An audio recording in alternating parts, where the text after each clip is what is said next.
Hi, welcome back. Today we're going to look at section 4.4, which is the beginning of curve sketching. We looked a little bit at this back in chapter 1 when we were doing the velocity problems, but now we're really going to kind of look into this and make sure that we can sketch a curve given some information either about its first or second derivative. So in this section, Dr. Taylor did the intro video with you, which is just basically going over what we did in section 4.3. So even though we were sketching the graph, we were doing it based on information from the function. So we used the function, we found the derivative, and we could answer these questions, okay? So he went through example 1, all parts of example 1 with you on the intro video. So what we're going to do today is look at the actual sketching a curve based on information from a graph of the derivative. Okay. All right. So up at the top of the next page on part B, you have guidelines for sketching a function given a sketch of the derivative. So this is real important that when you look at a sketch, you look and see what it is that you are given. So for example, on problem number 2 that we're getting ready to do, it's very small, but that says f prime of x. And it tells you in the problem as well that you're given the derivative, okay, the graph of the derivative.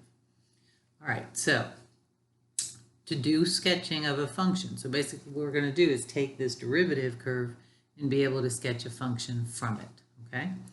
All right, so just so you understand the notation, so on a function, your max and mins are the same thing as the roots of the derivative function. Okay? On a regular function where a function is increasing, that means your derivative is positive, greater than 0.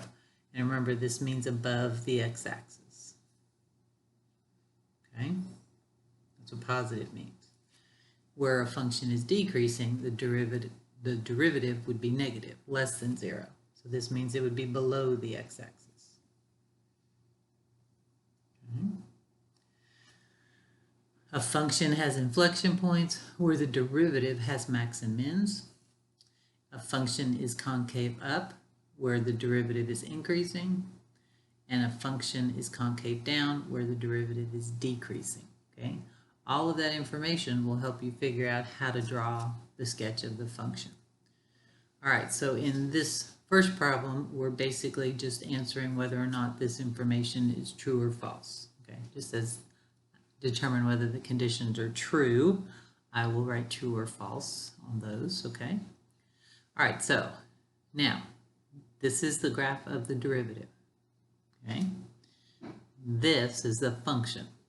So you're being asked questions about the function based on the graph of the derivative. Okay, so be careful with that. All right, because right here where it says f is concave down, well, this is concave down right here, but this is the derivative, not the function, okay? So just make sure you keep that in mind. All right, so where is a function concave down? A function is concave down where the derivative is decreasing. So where is this derivative decreasing? This derivative is decreasing only between 0 and 1. This is where the derivative is decreasing. So this is asking you, is the function concave down from negative infinity, all of this, to 0? Okay, that would be no, because the derivative right there is increasing. And where the derivative is increasing, your function would be concave up. So part A would be false, okay? And why would it be false if you wanted to write? In case you got to go back and look at this. This is false because the derivative is increasing between negative infinity and 0. Okay? If I'm looking at that interval, this derivative is increasing till I get to 0. And where the derivative is increasing, your function would be concave up. So that's a false statement right there. All right, part B. F has a local max at x equals 0. All right, this is interesting. I'm going to assume, and I know it's a little bit off, but let's just, for the sake of not knowing the numbers in between, let's just say right there at 0 is the max. Looks like it's almost a little bit over, but We'll just go with the max right there just so we have an even number to look at. All right, so if f has a local max at 0, remember, and this is, you got to be careful here, it would be a root of the derivative, okay? But you still got to check. Remember, you always have to check what's going around the roots. Remember the little plus and minuses we did on the number line when we did velocity problems, okay? Because also, f could have an inflection point at the derivative's max and min. So not only is this point 0 a root, but it's also a max, right? So it can't be both of these things. It can't be an inflection point and a max or min. Okay, it has to be one or the other. So we're being asked, is it a max? Well, let's look at what's going on around here. Okay, to the left of 0, we are below the x-axis, which means this is a negative derivative. Okay, which means the function is decreasing right there. Okay, negative derivatives means your original function is decreasing. So the original function has to be coming down like this. Okay, that's what that means. And then look at the right side of 0. We are still below 0. These are still negative numbers right here, which also means on this side, we're still decreasing. So I got to decrease till I get to here, and then I'm going to keep decreasing. The only place I'm going to start increasing is when I get to 1.5. Now these numbers are positive, and that's where your function is increasing. Okay, so is there a local max at x equals 0? No, there's not, because on both sides I am at a negative derivative, and negative derivatives mean decreasing. Okay, it means the function is decreasing. So there's no way that could be a max or a min for that matter, because I'm going from decreasing and I'm going to stay decreasing. So this is false. Okay, and again, you can write if you need to write, because on both sides of 0, the derivative is negative, which means your function is decreasing on both sides. And in order to have a max or min, you got to go from increasing to decreasing or decreasing to increasing. And for a maximum specifically, we'd have to go from increasing to decreasing. Okay, so this side would have had to be up here somewhere. All right, part C, f is decreasing on the interval from negative infinity to 1.5.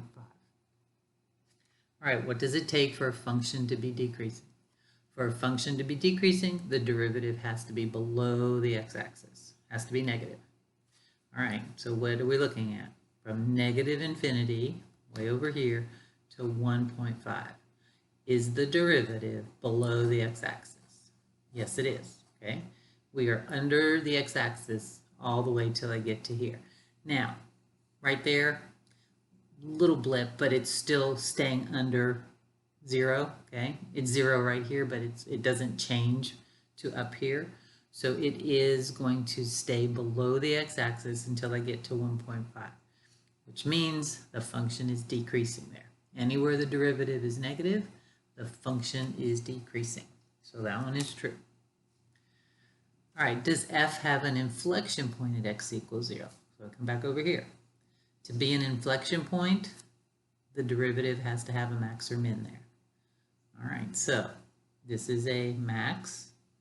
And if it's a max, then to be an inflection point, it has to change from concave up to concave down. That's what an inflection point does. So let's look around it. What's happening to the derivative over here? This derivative is increasing. Where the derivative is increasing, your function's concave up. Okay, so on this side of 0, we are concave up. What's happening over here is our derivative is decreasing. Where the derivative is decreasing, concave down. So this side's concave up, this side's concave down. So that definitely is a point of inflection. Max and mins typically will trump whether or not you have a max or minimum function. Okay, because remember we did the 0 here. So you still got to test it, but typically that's going to happen. And the better you get at looking at a derivative, you don't have to take, the 5 minutes I'm explaining this to you. You can kind of look at it and see. So that is a point of inflection, because on one side we were concave up and the other we were concave down. All right, part E. f is decreasing on the interval between 0 and 1. So between here and here. How do I know a function is decreasing? A function is decreasing where the derivative is below the x-axis. Well, is the derivative below the x-axis here? Yes, it is. Okay. Now, the derivative is decreasing here.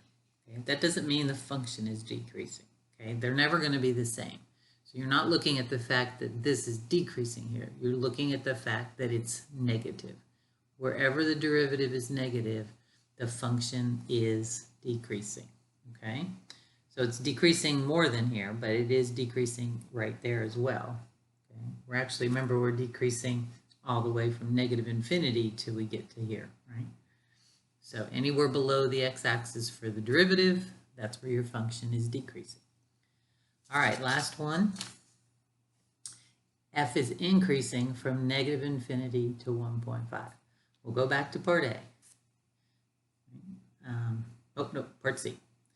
We had F is decreasing from negative infinity to 1.5. Okay, why? Because it was below the x-axis, which is really part of this interval as well, right? That's why this was also true. And that is part of this interval, so it had to be decreasing there. So if it's decreasing there, it can't possibly be increasing, right? It can't happen. So I know that's false, but where is the function increasing? So I'm going to write f is increasing. Remember now, where does f increase? Where the derivative is above the x-axis, positive. So we really will have a function increasing only right here. So from 1.5 to positive infinity. That's where it's increasing. Okay? Oops, sorry about that. So from 1.5 to infinity. That's the true statement. All right, so what I want to do with this problem now is sketch the curve, sketch f of x. Okay? Now, there's lots of possible sketches for this.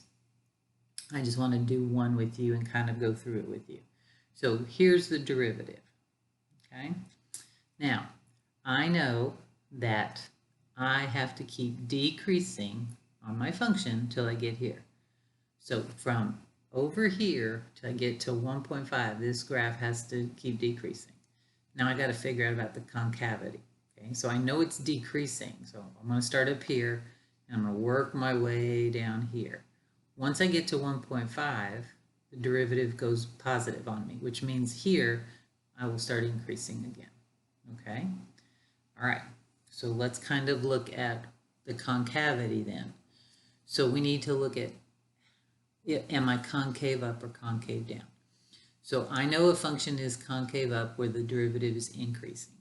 And my derivative is increasing here, and it's also increasing from here on, right? So that means my graph has to be concave up here, and my graph has to be concave up here. I also have to be decreasing right here. So I'm going to take this graph, and I'm going to go till I get to the max, and I'm going to do concave up, which would be like that, okay? That's what this tells me. I'm decreasing because the derivative is negative, but because the derivative is increasing, that's concave up.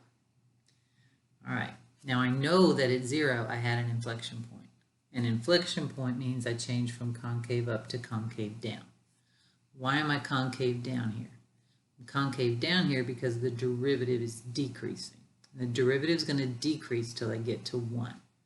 So that means my original function has to be concave down until I get to 1. Okay, now I'm still decreasing because the derivative is still underneath the x-axis. So I've got to change to concave down till I get to 1. Okay, so still decreasing all the way because I'm still under the x-axis, and I'm still going to be decreasing right here. Okay, but I was concave up because of increasing. I'm concave down because of decreasing. Now, what happens at 1? I go back to increasing. And wherever my derivative is increasing, my function is concave up. Still decreasing though because I'm still negative. So now I got to change back to concave up till I get to 1.5. All right, so now I'm concave up. Okay. So that was a minimum, right? Remember, where there's a minimum is another inflection point. All max and mins are inflection points. So notice there's a max, it was an inflection point. Here's a min, well, about there is a min, so there's an inflection point, okay? Now, what happens at 1.5? I go positive derivative, which means now my function is increasing, and this is an increasing part of the derivative, which means concave up. So I've got to change to increasing and concave up. So here is one sketch of f of x. Didn't ask you to do that. I just wanted you to see how to do it. If you have a sketch of a derivative, you can sketch the function. And that's what this whole section is about. Okay? So the derivative is telling you several things about the function. It's telling you where it's increasing and decreasing. It's telling you where there's max and mins. It's also telling you about the concavity. Okay? All right, now the reason I say there's more than one graph is I don't know anything about the y values when I do the derivative. All the derivative is telling me is where the x's are changing. So I could have drawn this same graph like down here. That would have been the same exact thing. So I don't know how high up and down to go on my graphs. So when you guys are asked to sketch, you know, we check and make sure that your graph matches the things that has to be matched. But the height of it, I don't know. Okay, I don't know yet. All right. So the last two problems on your notes is kind of doing the same thing. Okay, it's not true and false. They're going to give you the derivative, and then we need to find where the function's increasing and decreasing. We need to find the max and mins, where the function is concave up and concave down, find the inflection points, and then sketch the function, just like I did on the last problem, okay? All right, so first thing we're gonna do is find all of these values, okay?